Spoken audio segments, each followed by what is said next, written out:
Hello, beautiful people, and how are you all doing this beautiful Saturday morning, afternoon, evening, depending on wherever you might be joining me from? And it is Parenting Essential Time, and it's happening again. And hi, I'm Hoye Esther, your parenting coach, and I will dig deep to what I started last week. All right, let me know where you're joining me from. Let me know if you can hear me, if you can see me. Let me know if I'm audible enough. We're trying as much as possible to serve you with the best so that you can hear us clearly. You can see very clearly to ensure that, technical issues here and there, it's almost eradicated. All right. Thank you for joining me once again today. It is Parenting Essential and it is coming to you from the Vision Guide. Last week, Saturday, I started a very beautiful topic talking about difficult child. Basically, I spoke about what parent can see and come to the conclusion that this child is difficult, or what they might see and say, maybe my child is difficult, or maybe they have even concluded that this child is difficult. And I said something last week that I was sharing some practical tips that we can handle some situation. And today I have something important that I want to share because during the course of the week I had quite similar question on something very profound that I'll be sharing shortly. However, I said, "Okay, why not? We're talking about difficult child or difficult children. So this is going to be a perfect one to share with you today." All right, who is there with me today? Who is there with me? Let me see if I can check. Who is there with me? Am I audible? Can you see me? I want to be sure that you can see me. If you can, that is great. I'm going to get started shortly.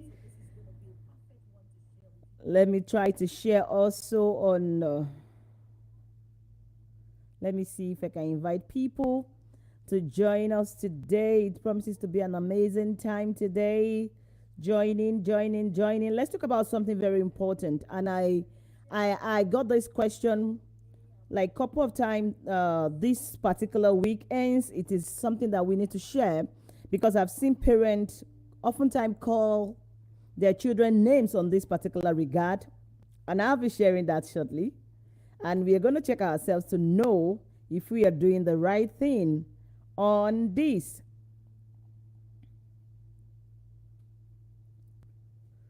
Just a moment.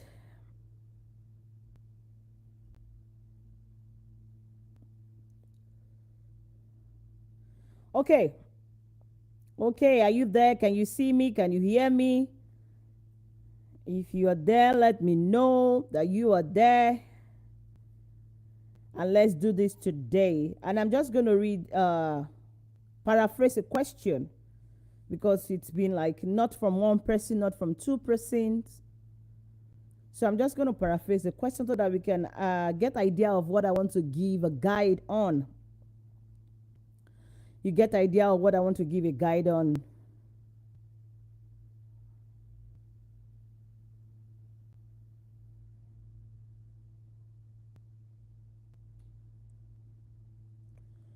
Okay. All right. So, okay, let's get started now. I'm here with you now. Yes.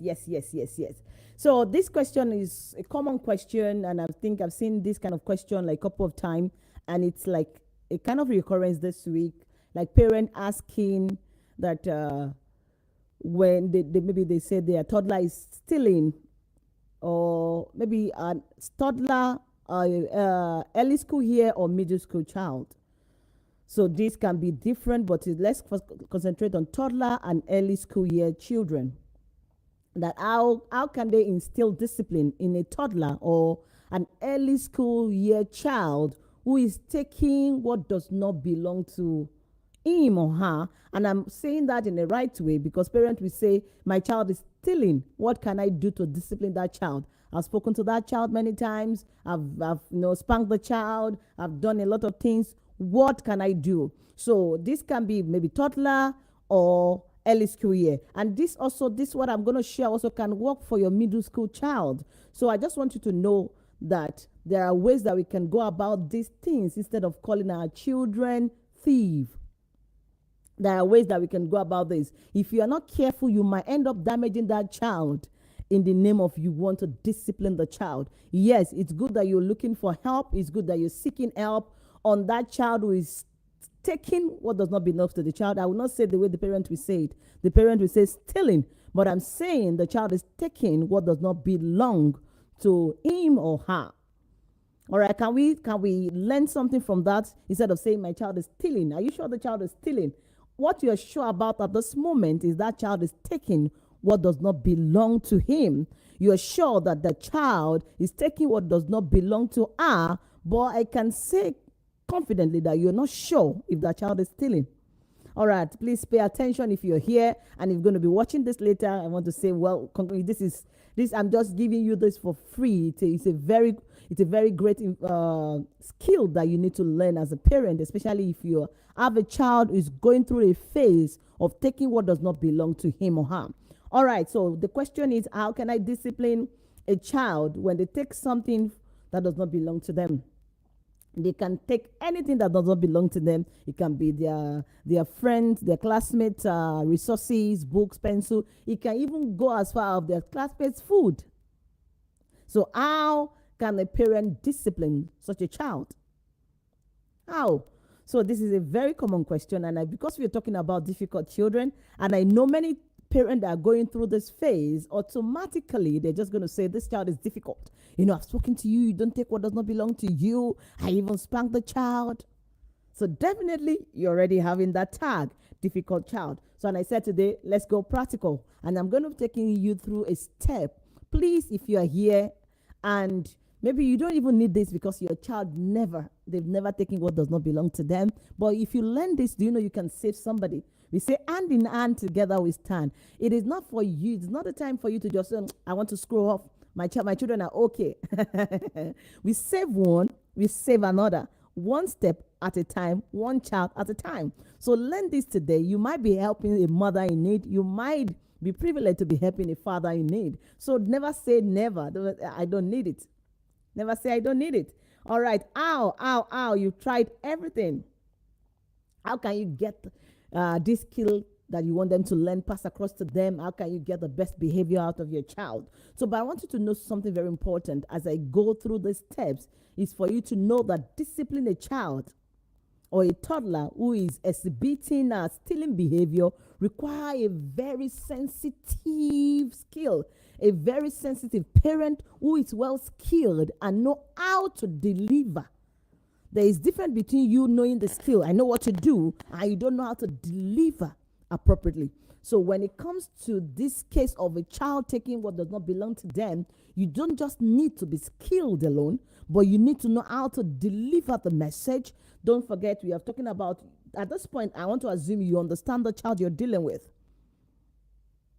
So now you have to learn how to go through it and how to deliver.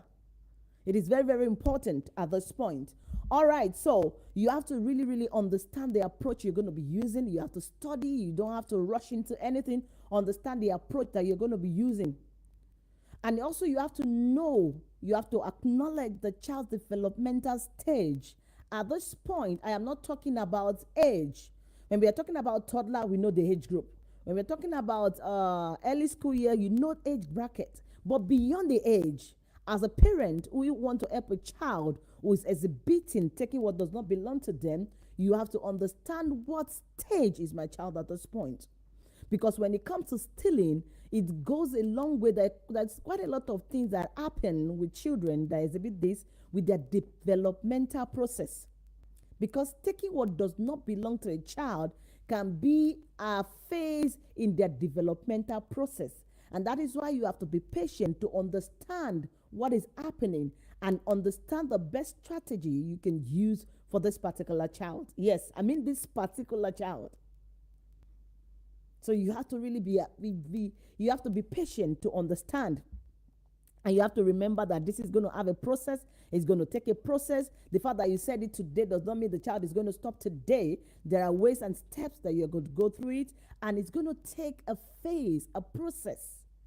So this point, you need your calm mind, your calm body, everything must be calm. It's not the time for you to get agitated. Like, I told you before, I told you before. No, you might damage the child. So you have to be very careful in this case, so that when you start your intervention, you know what you're doing and you can see if there is progress. It is very important. So I'm just going to be sharing what I have used, what I have taught parents in the past and has worked, and it's been proven to work. And I just want to share that briefly today. So first thing a parent should do is to understand the need for the behavior. There is always reason for the particular behavior.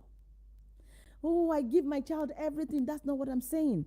When parents hear statement like, especially when a child is taking what does not belong to them, and you're telling them there is need for a particular behavior, they say, no, I'm giving my child everything. So they think there is no need. It's not because the child does not have enough. There might be other reasons why the child is exhibiting, taking other people's things. It might be out of curiosity. It might be out of, they just want to test boundaries. It might be out of anything. So your job is to understand why this behavior. You have to understand the reason for this behavior. And that's because you give everything to the child does not mean the child does not see something. Maybe it's different. It might even be the same thing. Yet they want to see how that one looks. They want to taste how that one is going to taste. Is it going to be different from my mom's own? It can be anything going on a child's mind and brain at this particular time. And at this time, I will employ parents who are going to be going through this phase to also think like a child. That is when you can get the desired result. Think like a child. Don't just say, but I told you, but you have a better egg, but your juice is better. They don't understand what you're saying. They just saw a different color of juice. It might even be the same color, but is it the same taste? So your understanding is very important at this point. Because on a normal day, toddlers, they will not usually steal. They will not on a normal day. So most of the time it's out of curiosity. And you have to really, really understand this. It is very essential for you to understand and use every opportunity as a teaching opportunity not to destroy them. Because what many people have done in the past is to destroy the child by saying, I'm going to embarrass you, I'm going to disgrace you. Just I remember when we were young, when I see parents singing to their children, maybe they took something that does not belong to them. Of course, they will call it stealing. It's ojo olere. Like they see the face of a thief, and they are even singing on them, and they are calling their friends, the children's friends, neighbors to come and clap on the child. Thief, thief, thief. And they think, I'm going to discipline the child. I'm going to punish you. You will never steal again because I embarrass you. My dear, you have not done anything than to only reinforce and to reassure the child that you are a thief. You have only damaged the child's self-esteem. And the child might end up being traumatized for a long time, and the child will not be able to share. And it will keep ringing in the child's mind and brain and head. I'm a thief. I'm a thief. I am not a thief. You get what I'm trying to say? So that is why we need to learn strategies that is going to work on our children without damaging them. We are not going to be busy and yet be guilty in the name of, I want to help my child. Am I making sense to anybody that is here today? All right, the first thing you need to do as a parent is to help to understand the child's behavior. Try as much as possible to understand what could be the underlying issue. Any cry is a cry for help. When we talk about tantrum, let's see this also as a way of maybe a temper tantrum. See it another way of acting out in tantrum, and know that it's a cry for help. There is something that you need to find out. Definitely there is a reason for that. So you have to understand that. So the second thing you have to do as parent is to address the incident calmly. Now that you have seen that the child has taken what does not belong to him, the child has taken what does not belong to her, is for you to address the situation calmly. I understand you have said that before, but at this point, you need your calm face. Control you first as a parent. Be in control of the situation. Calm body, not what will I call it now? You just very agitative body movement. No. And also your calm expression of voice. I know you're very upset, but just swallow it. It's not about you at this point. It's about fixing that child. It's nothing about you at this point. So don't just, oh, I told you before. What your teacher told me today. Your teacher called that you took somebody else's, you stole. That is not the process to get the desired result. You need to express the incident in a calmly way, as calm as you can be, because remember, you want to fix. Can I use fix? Okay, you want to help the child. So it's nothing about you. Don't make it all about you. Don't be dramatic and just call all the attention to yourself. So be calm about it. When you have noticed this or when you get the report, just be calm. Let's use a toddler as an example. All you need to do is just to stay calm. Sometimes we talk above them. I always tell parents, when you're talking to a toddler, for example, for you to have a very effective communication, you have to go down. Don't talk above their head. They're just not hearing nothing. It's just flying there. So you go low, like you're kind of squatting, look into the child's face, eyeball to eyeball, and communicate. Don't forget, at this point, you should be as calm as possible. So when you go down to the child's level, you have to speak gently, yet firmly. And I think this is where a lot of people get it twisted. Oh yeah, coach, you said I should be calm. If I'm calm, the child will not take me serious. No, there is difference between being calm and being firm. But quite a lot of people cannot separate being calm and being firm. They think when they are calm in their voice, they are not going to be firm. No. So these are skills that we need to learn. Be calm, yet be firm. Don't forget that this time you're talking at the child's level. That is the process that you're going to go through this second phase, and you're going to explain to the child, explain in simple terms, in the child's language, in age-appropriate communication. But sometimes because we are not calm, you're already very upset, and we're just going to say 1,000 words, and everything is just going to be like fast music in the child's ear. I told you before, stay calm, look at the child's face. Then you communicate whatever you want to say. You say it just the way you want to pass it across. Not too many words. If you want to ask questions, you can ask. Did you take what does not belong to you in school today? I'm being calm, yet firm. Would you like to tell me more about it? Calm, yet firm. We need to learn this. It is very important. I am tired. I'm not getting results. It is not enough. You can be tired. You might never get results if you don't learn the right skills. So the first thing to do, I've said that already. First, understand the behavior, the reason behind the behavior. 2, address the incident calmly. And in the process of addressing the incident calmly, don't forget your calm voice, calm words, calm body, calm look. Go to the child's level. Don't speak over the child's head. Then communicate calmly, yet firm. Am I making sense to you? Am I helping somebody today? I know I'm giving values. All right, if you are there, just let me know if you are getting my point today. All right, you're going to go through that phase. And the third thing you're going to do that is very, very important also is to use a story to teach. See, if we look at our lives, we have similar things that we did.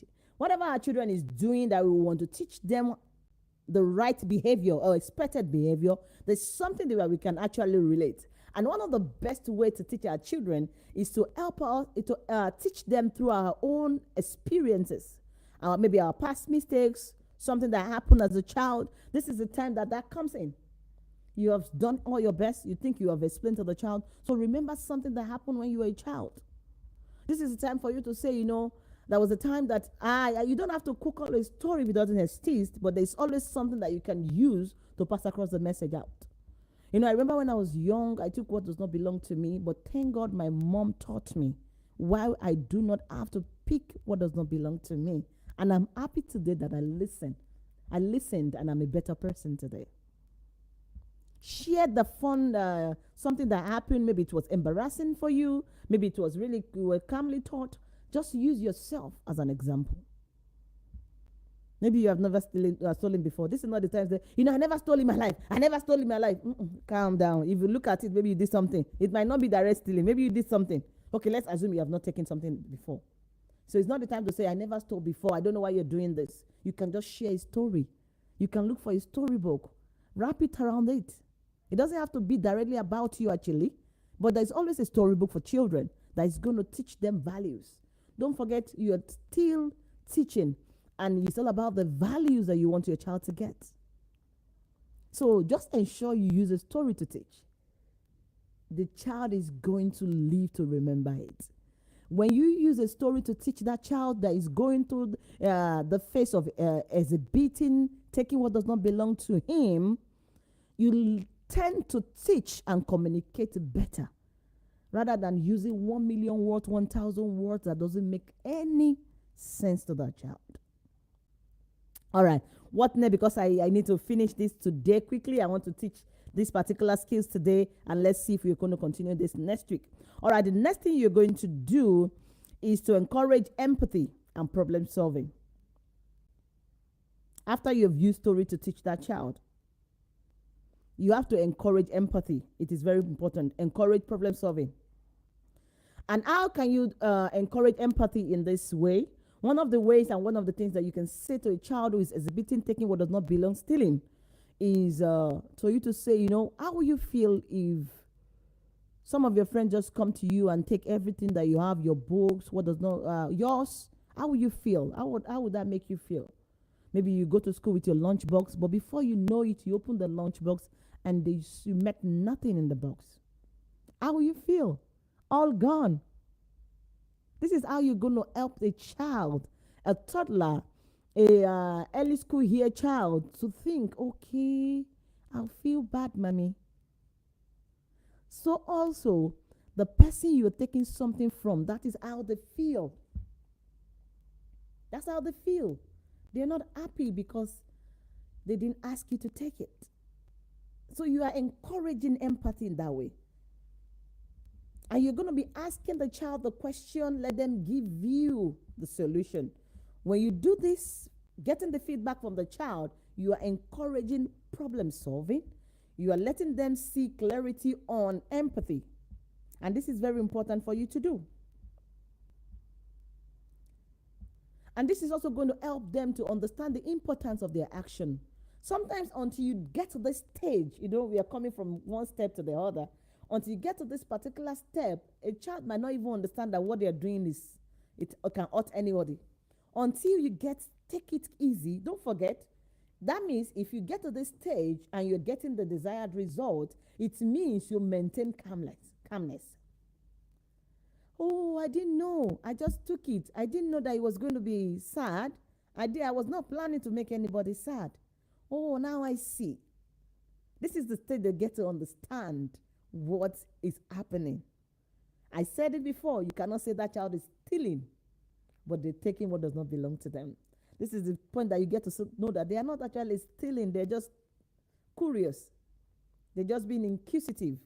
All right, what is the next thing that you have to do? After you've gotten to the point of asking the child, encouraging empathy, the child now know that if the child is aware that if I take something that does not belong to me, the other person is sad.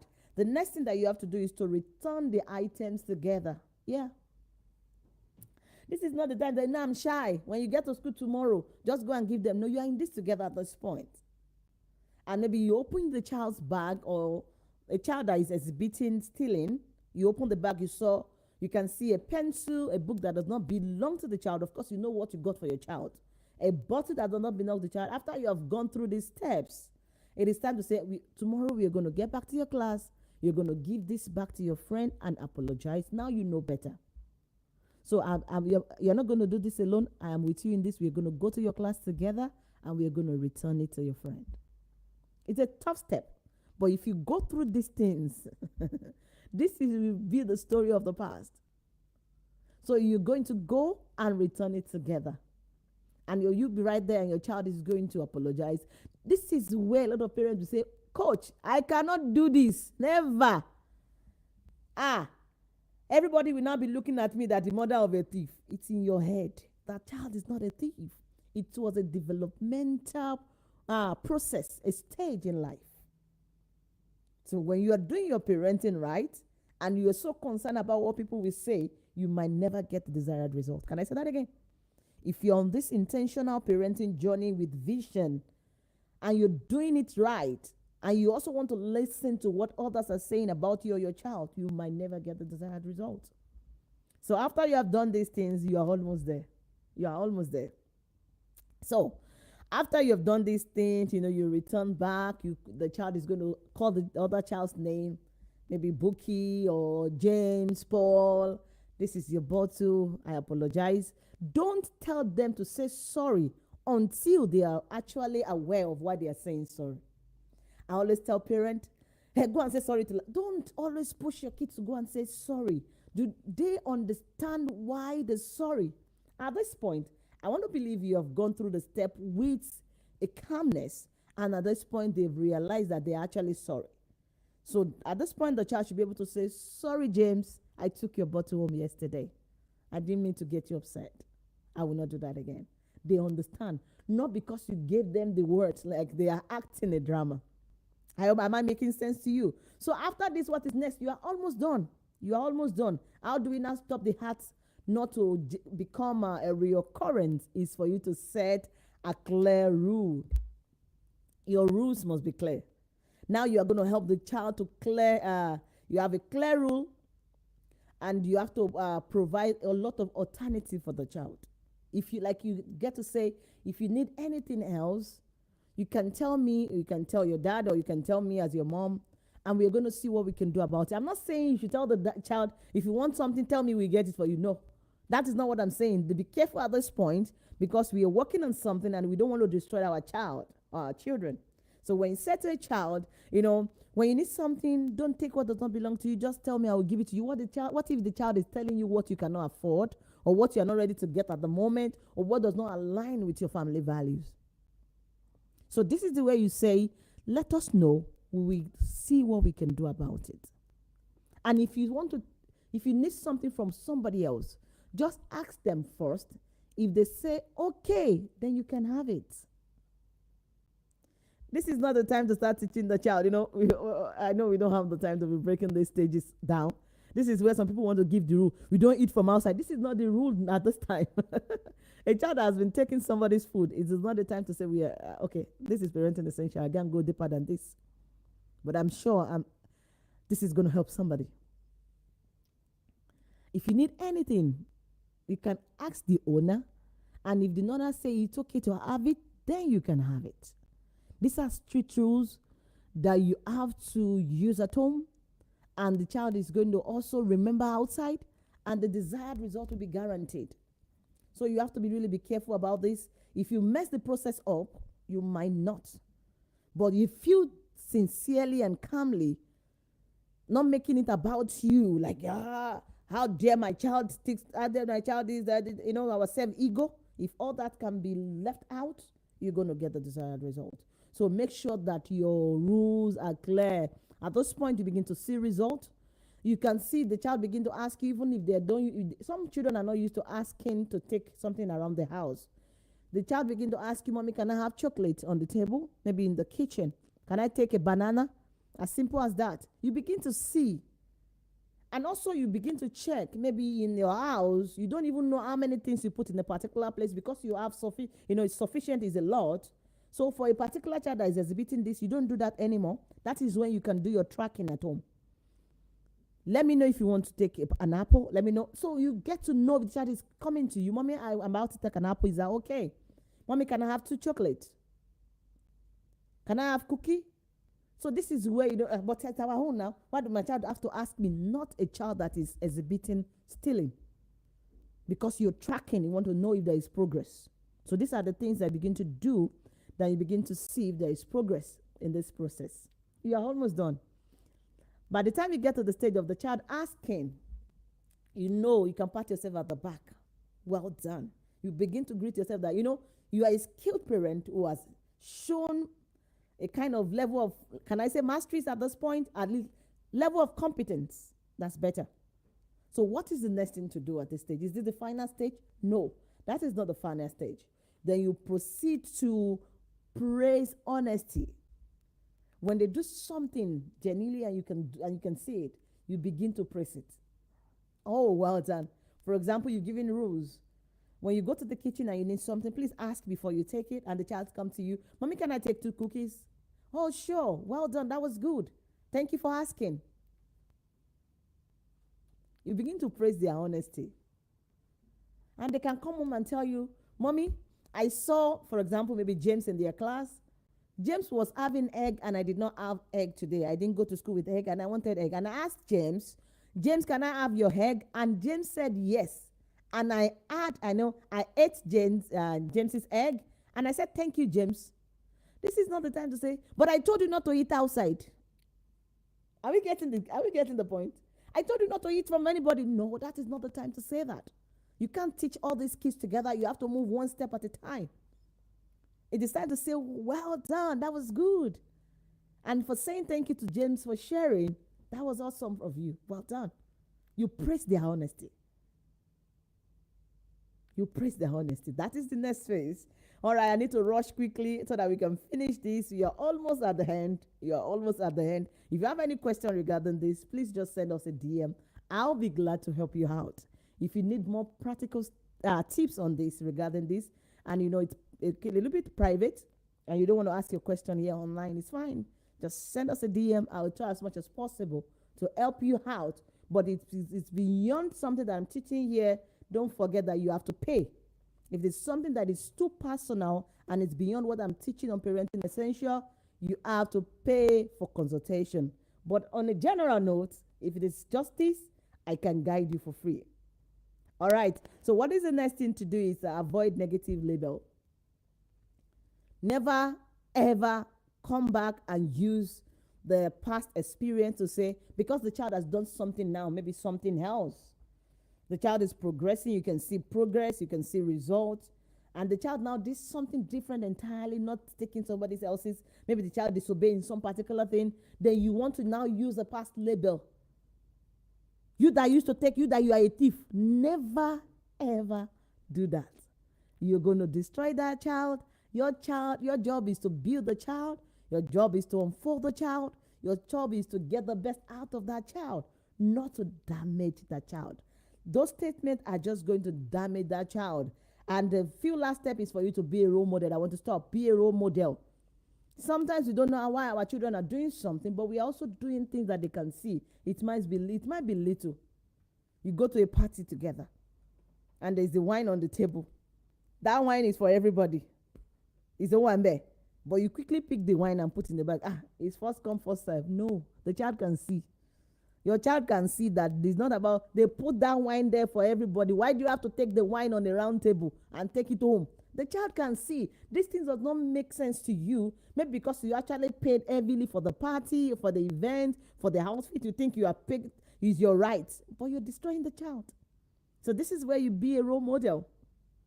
The child can see. The child can see. So ensure that you be a role model so that everything you have done, you have taught the child step by step. It can be a permanent habit. It will be part of the value. All right. So the last thing I'm going to say is, if you do all this and you cannot see any improvement at all, not even one change, please seek help when you need it. You might need to seek help of a professional, a child psychologist, whatever professional that is going to help you, because this now is beyond you. If indeed that you went through all these phases with a calm voice, calm face, calm communication, but yet no results, this is the time for you to get help. Never shy away from getting help when it comes to your children. We call them I call them. Maybe you're not calling them yet, but I can categorically say I call them growing glories for a reason, and this glory cannot be truncated because of your ignorance. Please get help when we need help. All right, I want to say thank you, everybody, for joining me today. Rafeshinezeyes. I don't want to murder your name. Thank you for joining. I think that name is not familiar. So I want to say thank you, everybody, for joining me today. And those who are going to be watching this clip later, I believe is going to add skill to you. It's going to add value to you. And if you don't mind, you can share this to your friends and family, because I know somebody out there needs to hear this. I want to say thank you, everybody, on Facebook, on Instagram. Let me see if I can go there quickly if possible. If not, I want to just say thank you, everybody. Thank you so much. Thank you so much for joining me. Thank you, everyone. And please, we have few more Saturdays to roll up the year. The year is going. Today is the last day of November, and we are so grateful to God. You know, it's been an awesome year. Yeah, we had challenges, but above challenges, we had testimonies, we have victory. So we have two more parenting essential to go this year before we round up and start to prepare for 2025. I'm so excited about that. So next week, I can just speak. I have a lot of questions that I can just answer. I'll just try to do an answered question, or if I see something that is still very, very beneficial to the general public, I'll share it about difficult child next week. I'm not promising on that, but I have questions that I need to answer them before the end of the year. So might end up doing a question and answer video. And the last parenting essential for the year is going to be the year in view. And I'm going to be having a special guest again. Yes, I'm going to be bringing Oba here, my darling husband. We're going to be doing that together. We're going to be sharing the year in view, and we're going to be praying together, thanking God for 2024, thanking God over our family, over the children, and committing our families and children ahead for 2025. And that is something that you don't want to miss. You're going to see the flyer, and the detailed information is going to be on it. So just mark your calendar. I want to say thank you, everybody. Once again, don't forget, as we go, that parenting must be what? Intentional, must be purposeful, must be full of vision. And this vision, it's what we always guide you jealously, because we always say that only the vision guides. Bye for now, and stay blessed. So if you see my name and my face for the very first time today, in case you don't know, I am Oye, and you can call me Coach Oye, and I am your parenting coach and your family life practitioner. And I'll see you again next week by the grace of God. Thank you, and God bless you.